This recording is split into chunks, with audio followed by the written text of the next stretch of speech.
Olá, vocês! Estamos começando mais uma edição aqui do Alô Cidade, seu programa sobre política local e nacional. Falando muito mais sobre política nacional, né, Rui? Que é o que tem rendendo o assunto, na verdade. Eu acho que Itabuna está até meio devagarzinho, né? É verdade. Em termos políticos, recentemente, não tem nenhum fato realmente significante. Então, bora falar de política nacional. Política nacional e o nosso presidente Jair Bolsonaro.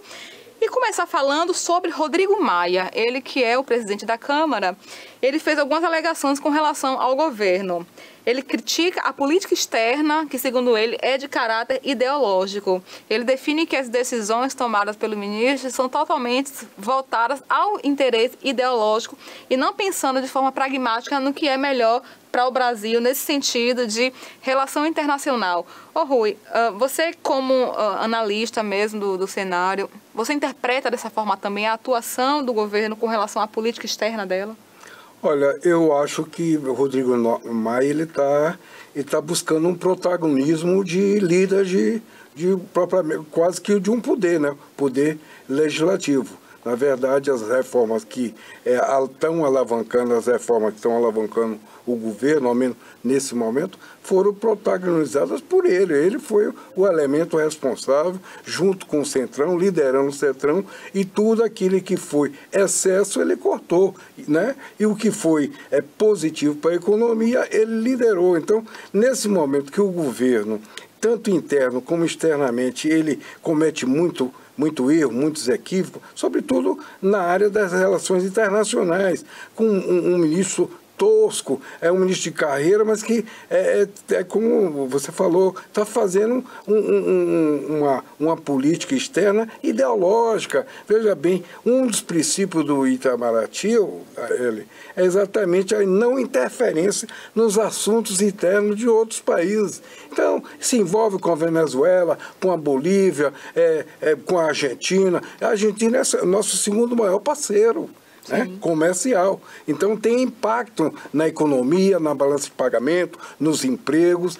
Então eu acho que Rodrigo está subindo, lógico, ele como presidente da Câmara, ele está buscando esse protagonismo. Eu acho que muito bem orientado, ele está buscando essa pauta internacional exatamente para desfazer essa imagem do mundo que está do Brasil hoje, com relação ao desmatamento, à política ambiental. Agora, recentemente, uma celebridade internacional dessa área ambiental, aquela garota, a né? Greta. Entrou, quer dizer, o Moro, o presidente chegou a começar a discutir com essa menina, né? E ela tratando ele com uma certa irreverência. Quer dizer, precisa mudar essa imagem. Então, eu acho positiva, nesse momento, Rodrigo Maia tá com essa narrativa, com esse protagonismo, e digo mais, ele busca também, ele já pensa em 22, ele está se mostrando, né? Fala assim, conversa com Ciro, ele acena também com o DEM. O DEM hoje é um partido que está se reposicionando na República. Então eu acho que ele está tendo, e o papel dele tem sido fundamental para que algumas pautas sociais não sejam mais lacradas como está sendo pelo governo. Eu observo que o presidente do Senado já não tem esse protagonismo, né, que o Rodrigo Maia está desenvolvendo. Acho que ele está adotando uma postura, inclusive eu vejo comentários de pessoas que são críticos mesmo do Rodrigo Maia, que estão o enxergando nesse momento como uma pessoa que está ali para tentar apagar os incêndios causados pelo governo. Claro que isso não justifica ações dele em termos de dificuldade, a questão da governabilidade e tudo mais, não é esse o ponto, mas que tenta amenizar os impactos, né? Porque, querendo ou não, esse discurso que o presidente ele coloca para frente, que ele reproduz, acaba enfraquecendo, né, o Brasil enquanto instituição.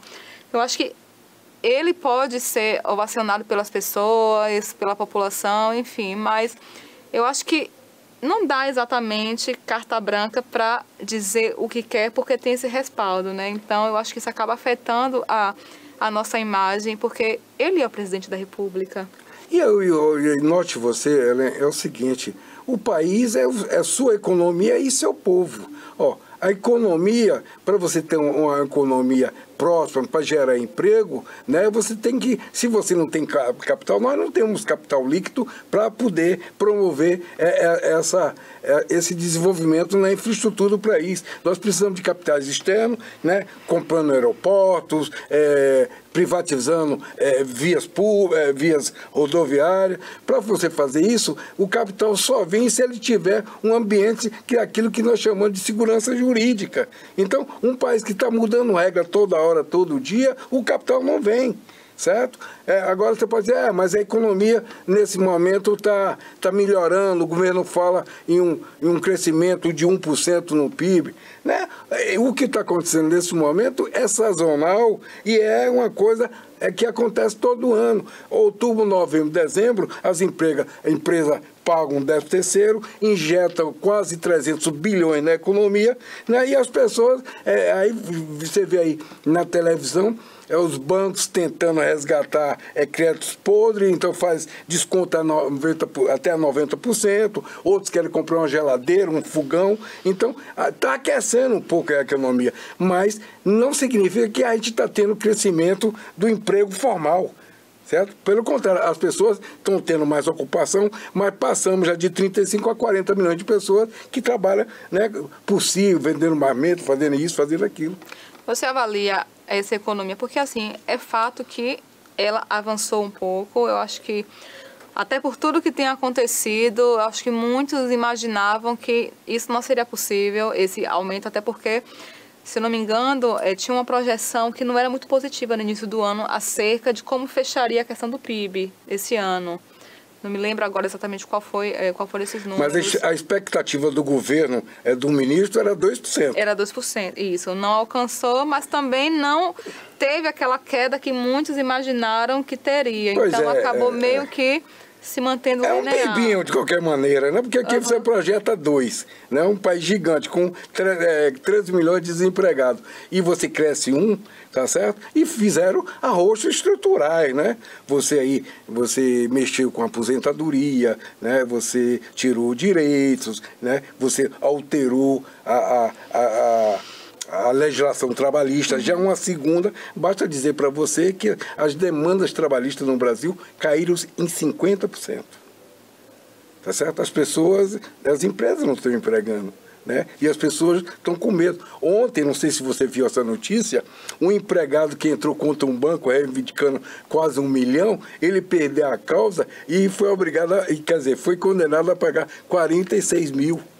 E a causa seria exatamente sobre? É uma causa, a hora extra, trabalho em duplicidade, essa coisa toda. Mas ele perdeu a ação e foi condenado por conta exatamente dessa alteração. Então, isso faz com que o trabalhador reflua, ele fica com medo porque tem a expectativa de não ganhar outra. Né? Quer dizer, o direito antes era muito protetivo, né? Deixou de ser à medida que iguala as situações das partes. Enfim, ainda falando, né, sobre a questão do Rodrigo Maia, ele também deu uma declaração acerca dessa relação Estados Unidos e Brasil. Ele disse que é interessante, né, a questão dessa relação, só que é muito ceder e não ter nada em troca. Sabe aquele amor não correspondido? É verdade. Enfim, então realmente tiver a questão do aço, né, que ficou nesse conflito com relação à taxação, enfim, então está tendo essa não reciprocidade, né, com relação a esse vínculo que tá se construindo, digamos assim, entre Brasil e Estados Unidos através do Bolsonaro e do Trump. Eu acho que é exatamente isso, né? A crítica que se faz é essa posição errática, né, de alinhamento aos Estados Unidos, a política externa dos Estados Unidos, sem nenhuma contrapartida. Então, de repente, os Estados Unidos muda a embaixada de Israel, aí o presidente nosso vai lá e faz o mesmo alinhamento, porque é o guru dele. Aí abre o país, o visto não desobriga o americano que vem para cá a não apresentar, ter visto, certo? Os Estados Unidos não faz essa mesma reciprocidade, certo? Oferece a base de Alcântara, né? Uma questão importantíssima para a tecnologia de foguetes do Brasil, entrega aos Estados Unidos e agora, por exemplo, o Trump, no interesse dos produtores americanos, da indústria americana, vai taxar o aço. O aço, né? Quer dizer, isso cria dificuldade. Então, ele tem razão. Quer dizer, a gente tem que ter uma política independente, ser altivo. O mundo hoje é trocas. Até porque o Brasil é um país de muita riqueza. Exatamente. Então, a gente não está falando... É um país que tem muitos problemas, tem muitas dificuldades, enfim.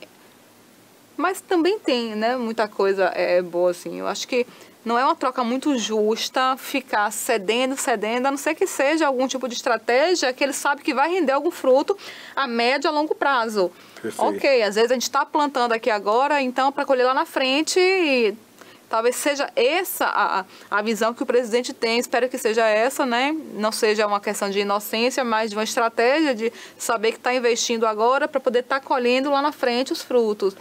Não sei se de alguma forma isso pode estar acontecendo, mas a curto prazo, pelo menos até então, não houve nenhum tipo de retorno mesmo positivo. Pois né? é a posição que sem quem...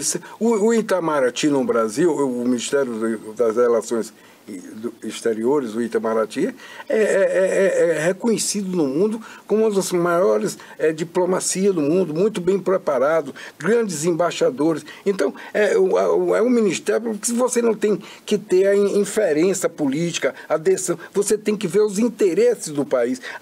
Tem que ter um pragmatismo nisso. Eu me lembro que no governo Geisel, nos extensores da ditadura, ele era um militar de quatro estrelas, mas extremamente nacionalista, tá certo? E ele aí, né, fechou as portas dos Estados Unidos porque não queria dar acesso ao Brasil à energia atômica e fez um tratado com a Alemanha.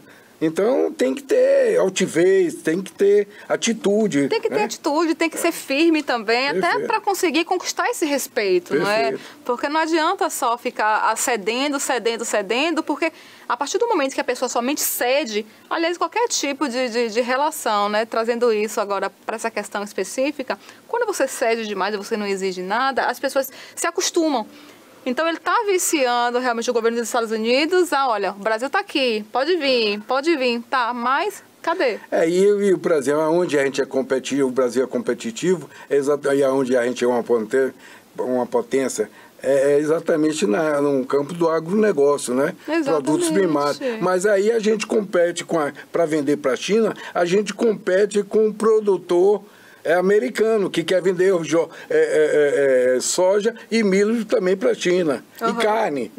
Então, são 3 produtos que são básicos para a nossa pauta de exportação. E sofre exatamente dessa guerra que existe hoje, Estados Unidos e China. E China, exatamente. Fica meio nesse fogo cruzado aí. Aí não tem...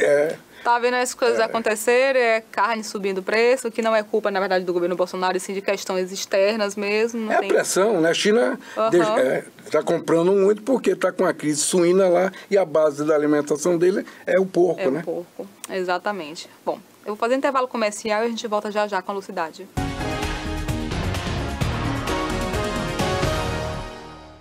Voltamos ao segundo bloco aqui da Lucidade, falar agora, Rui, sobre os hackers. O hacker, conhecido como O Vermelho, deu uma entrevista para a Veja, falando que hackeou o Telegram de Bolsonaro e dos filhos dele e que não fez isso para tentar prejudicar o presidente, né? Até porque ele havia feito campanha para Bolsonaro e se arrependeu, mas que, segundo ele, ele identificou atividades em que Bolsonaro impulsionava, né, na época de campanha, mensagem de WhatsApp. E ele finaliza alegando que o presidente é um estelionatário. Declaração forte, né, Rui? Principalmente nessa época que está tão grande essa discussão com relação às campanhas que foram feitas com esse tipo de impulsionamento, né, que não era permitido. Você vê a própria Joyce aí alegando esse tipo de coisa. Então, é uma declaração que vem para estar fortalecendo isso, né? Eu acho que é uma declaração de um hacker que você vê que o Estado, né, o Estado, ele alega porque ele acha que, por exemplo, por ser ilegal, que ela não tenha existido. Ela não tem validade porque ela foi captada ilegalmente. Sim. Agora, ela não deixou de existir, né? Ninguém negou, né? Tanto o Deltan quanto o outro dizem o seguinte, que não foi autenticada, foi alterada, e está fora do contexto para justificar, mas ele não nega. Então, veja bem, essa questão, por exemplo, de Bolsonaro, na hora que estava tramitando no TSE os processos de impeachment dele, ou de impugnação da candidatura, esse não tinha aparecido. Sim. Mas essas ações já foram superadas, certo? Esse é um fato superveniente que eu não acho que tenha, assim, por exemplo, a força de poder voltar. Acho que já está acomodado, está consolidado, entendeu? Na cabeça das pessoas, né? Daquelas pessoas que fazem a nação, né? O sentido de que tem que levar, tem que fazer essa travessia, certo? Até 22, embora seja Bolsonaro, com todos esses erros dele, né? Dos filhos. Agora, é evidente que não dá para você sair aí atacando. Tem partes boas, né? O governo, por exemplo, ele tem o ministro da infraestrutura, que está dando um banho, né? O cara realmente é muito bom, né? Com essa relação, ele conhecia essa relação, né? Tá dando um banho nessa questão da infraestrutura. O Paulo Guedes, com todas as críticas que eu faço a ele pela sua política liberal, porque a política, você tem que entender o Estado não está aqui para servir a empresário, o Estado está aqui para servir a população. O Estado não produz, o Estado só produz imposto, que nós pagamos. Então, o objetivo do Estado é a nação, né? Mas aí, você, na hora de pagar a conta, porque o Estado é caro. Na hora de você pagar a conta, em vez de você taxar algumas coisas, por exemplo, as grandes fortunas, você tira né? Você tira do trabalhador. Agora, por exemplo, está aquele texto lá dos desempregados, aquela medida provisória, que vai taxar 7,5%. Certo? É nesse sentido que eu, por exemplo, eu acho que o Rodrigo Maia, ele consegue contemporizar, quer dizer, administrar. Então já há consenso no colégio de líderes da Câmara de que isso não passa. Eles vão derrubar essa medida provisória. Até porque isso enfraquecer o capital político, né? Deixar deputado, enfim, que deixa passar uma questão dessa, um absurdo desse, é se enfraquecer politicamente. Exatamente. 22, a base aí deles, né, precisa estar eleita para poder dar volta a ele em 22. Com certeza. Então, enfim. Agora, em meio a tudo isso, a rejeição de Bolsonaro caiu, né? Então, eu acho que essas melhorias em termos de economia, que pode não ter sido grande, mas ocorreu, né, um pequeno aumento em termos a rejeição, econômico, quer dizer, de 38 caiu para 36. Caiu para 36. O que você olha é um número que não tem muita diferença, mas talvez se sinalize uma tendência. Claro, é um bom momento agora, né? As pessoas, de certa maneira, começam a ter dinheiro no bolso, porque as pessoas reclamam porque tem que pagar a conta. E acaba afetando nessa aprovação dele, né, que melhora, só que isso acaba causando também uma pressão maior. Eu estava lendo, inclusive, sobre isso, que esse aumento na popularidade que ele teve, né, e a queda na rejeição, faz com que a pressão sobre ele, para poder fortalecer, para poder melhorar a gestão, aumente, né? Então... ele tem políticas extremamente populistas. Se você for verificar, na campanha ou antes, ele sempre foi um crítico feroz do Bolsa Família, tá certo? Mas ele agora beneficiou 2.500.000 famílias com um salário, né? Um salário para cada família. Então, é evidente que isso aí é uma tentativa de agradar, buscar um público, quer dizer, é significativo. E que, na verdade, eu acho isso positivo da parte dele. Por quê? Porque isso sinaliza que, talvez, de alguma forma, ele compreenda que ele não é presidente somente de quem votou nele. Ele é presidente do todo. Então, ele não tem que olhar somente para aquelas classes, naqueles grupos ali que o apoiaram. Ele tem que ter o olhar de presidente mesmo, que é olhar para todos, independente de quem votou nele. Mas não deixa de ser uma tentativa, não deixa de ser uma tentativa exatamente populista, entendeu? Porque se era crítico do programa e ele ainda não fez alterações no programa, porque eu também sou crítico do programa, porque o programa ele é fantástico, ele tem que existir, mas ele tem que apontar uma porta de saída. As pessoas não podem ficar a vida toda no Bolsa Família. É o que eu tenho uma crítica com relação ao PT por causa disso, Rui, porque criou, na verdade, veio um pouco antes, né, na Fernando Henrique, enfim, essas bolsas, esses projetos de assistencialismo, só que acabou não construindo paralelamente um mecanismo que fizesse com que essas pessoas deixassem de precisar disso, né? Perfeito. Isso encaminhando, preparando e encaminhando. Preparando e encaminhando. Não é somente chegar e dar a bolsa. É dar a bolsa, mas paralelamente está fazendo um trabalho, né, de construção para que isso venha a se romper. Então, eu tenho uma crítica muito grande com o PT com relação a isso, não em relação às bolsas, mas por não ter se buscado caminhos, né, para que essas pessoas não ficassem eternamente dependentes. Então, erros e acertos, né, de todos os lados. Correto. Mas não deixo de louvar, porque 2.500.000 pessoas, famílias, foram beneficiadas com o salário. É evidente que nesse momento vai trazer para essas famílias um desafogo, né? Muitos problemas, uma coisa ou outra, um pagamento, uma melhor alimentação, claro. A gente tem que focar na questão econômica, sim, é preciso para poder fazer a economia crescer. Só que a gente tem que amparar as pessoas que precisam ao longo do processo. Perfeito. Porque não é um resultado que a gente tem a curto prazo. É um trabalho que vem a médio e a longo prazo. E até lá, até que esses frutos sejam colhidos, como é que a gente cuida dessas pessoas? A gente tem que ter, né, esse olhar econômico em termos de progresso, mas a gente tem que ter aquele olhar, né, Deixa eu fazer um registro para você, ó. Nós temos a estimativa que nós temos, a estatística no Brasil diz que nós temos 23 milhões de pessoas com algum tipo de deficiência, tá certo? Mas ele agora encaminhou, isso também não passa pelo filtro do Congresso.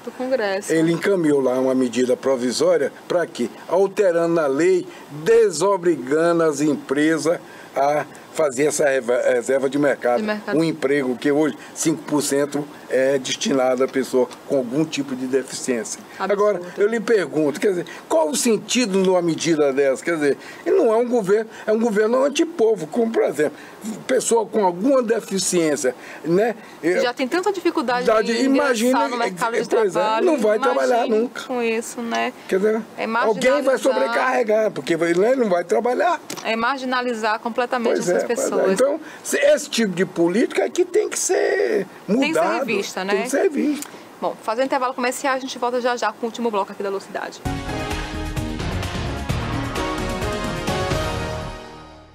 Voltamos aqui com o último bloco do Velocidade, agora para a gente estar falando um pouquinho sobre o fundo eleitoral.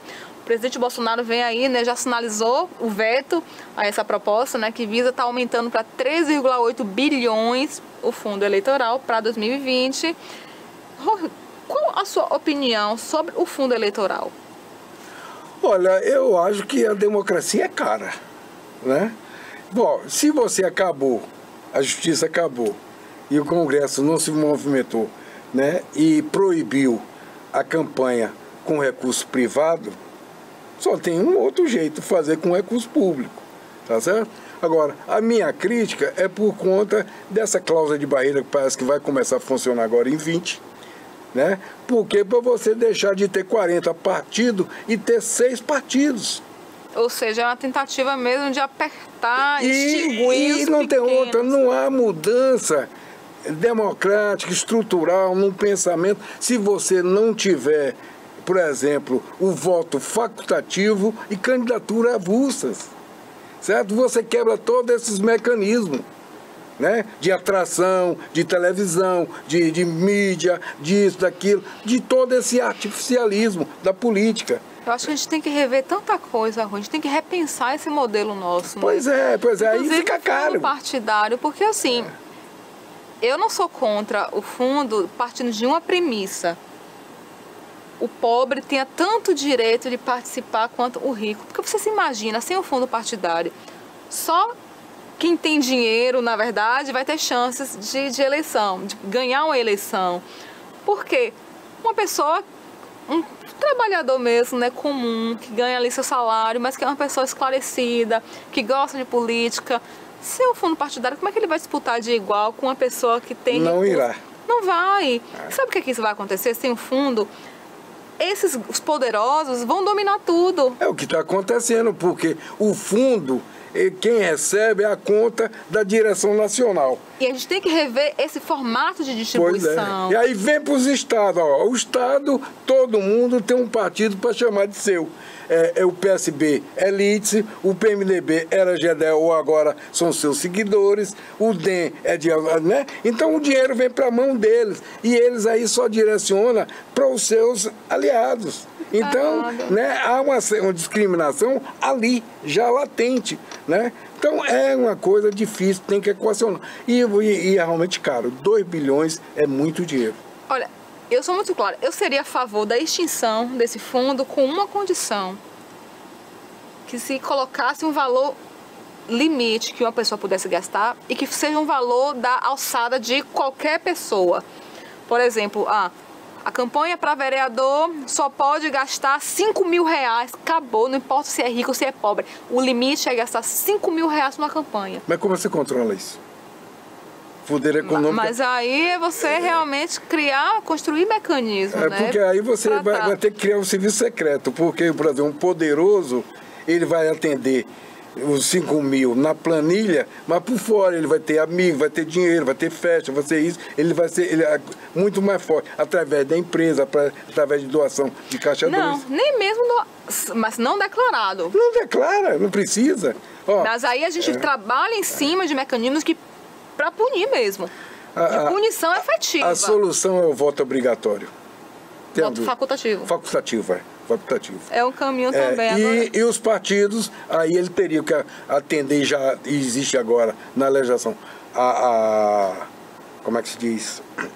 A cláusula de barreira, ele já vai ter que atender isso também. Vai vigir também para 22, cláusula de barreira. Aí só vai sobreviver aqueles que atingirem um volume mínimo, então vai acabar com essa renca, né, de partidos que servem para tempo eleitoral, isso e aquilo. E o que mais? Voto não obrigatório, cláusula de barreira e financiamento de campanha privado. Eu sei que é uma discussão que tem que estar sendo feita constante, porque é difícil você pensar, né, dinheiro público que deveria estar sendo investido em educação e está lá dentro dos partidos. Pois é. Só que aí quando você pensa também no governo dominado somente pelos ricos, quer dizer, o rico já vai entrar na disputa já na frente de quem não tem condição. E aí como é que fica? A gente vai ser um país onde somente quem tem recurso financeiro pode chegar lá? É isso. Só vai ser assim. Eu não quero viver no Brasil desse, onde governado por pessoas que só vivem no ar-condicionado, pessoas que não precisam de saúde pública, pessoas que não precisam de transporte público, são elas que vão decidir a vida da gente que precisa? Essa indagação que a gente precisa fazer pro eleitor. Qual é a reflexão, né, que fica disso aí? Eu acho que a gente tem que começar a pensar nisso com um pouco de mais entendimento. Você veja, por exemplo, hoje eu vi no jornal, o Rio de Janeiro está paralisado, a saúde está um caos. O governo federal agora parece estar mandando 150 milhões, mas os servidores têm 3 meses que não recebem salário. Você vê, que país é esse, né? Os hospitais, aí você vê lá a filmagem, as macas nos corredores, as pessoas voltando para casa sem atendimento. E aí eu te pergunto, Rui, você acha que é possível uma reforma política? Você acha que as pessoas que estão hoje no poder têm interesse em alguma reforma política? Não tem. Não tem. É difícil pensar numa mudança, né, de verdade, com relação a isso. E eu acho, Ellen, lamentavelmente, eu acho que a gente está passando por tempos difíceis, tempos obscuros, e que há efetivamente uma regressão nos direitos sociais do povo brasileiro. Muita coisa está sendo perdida. Agora, eu acredito muito, sabe, Rui, eu sou muito otimista no sentido de pensar nessas lideranças que estão se formando hoje e que vão ocupar esses espaços amanhã. Eu acho que a gente tem que acreditar nessas lideranças que estão se formando agora, para que elas venham lá na frente para transformar esse modelo de política. Perfeito. Porque quem está hoje no poder é daquele tempo, né, de donos de partido, de oligarquias. Então, é tudo uma construção desse processo. Então, a gente precisa repensar, a partir de agora, quem é que são os líderes do futuro? Qual o modelo, né? Qual o modelo que a gente precisa em termos de política, né, para fazer realmente a diferença? Então... Mas dizer exatamente, a gente só tem também uma outra coisa que não vai acontecer se a gente, por exemplo, no Brasil, a gente não tiver escola de tempo integral, né? Uma coisa, tipo assim, um projeto de nação. Você sabe que a Coreia do Sul, por exemplo, as pessoas trabalhavam no pós-guerra, eles trabalhavam 16 horas por dia, certo? E hoje é a quarta ou quinta potência na questão de eletrônicos, em tecnologia, quer dizer, uma nação que saiu arrasada da década de 50, hoje é uma potência mundial. Por quê? Educação, basicamente, só se transforma no país com a educação. É isso que eu ia falar para estar finalizando, educação. A gente fala e a gente volta para o mesmo princípio, a mesma raiz de tudo, Gênesis, que é a educação. Rui, mais uma vez, obrigada pela participação. Você de casa, obrigada pela audiência. E até semana que vem aqui na Lucidade. Até lá.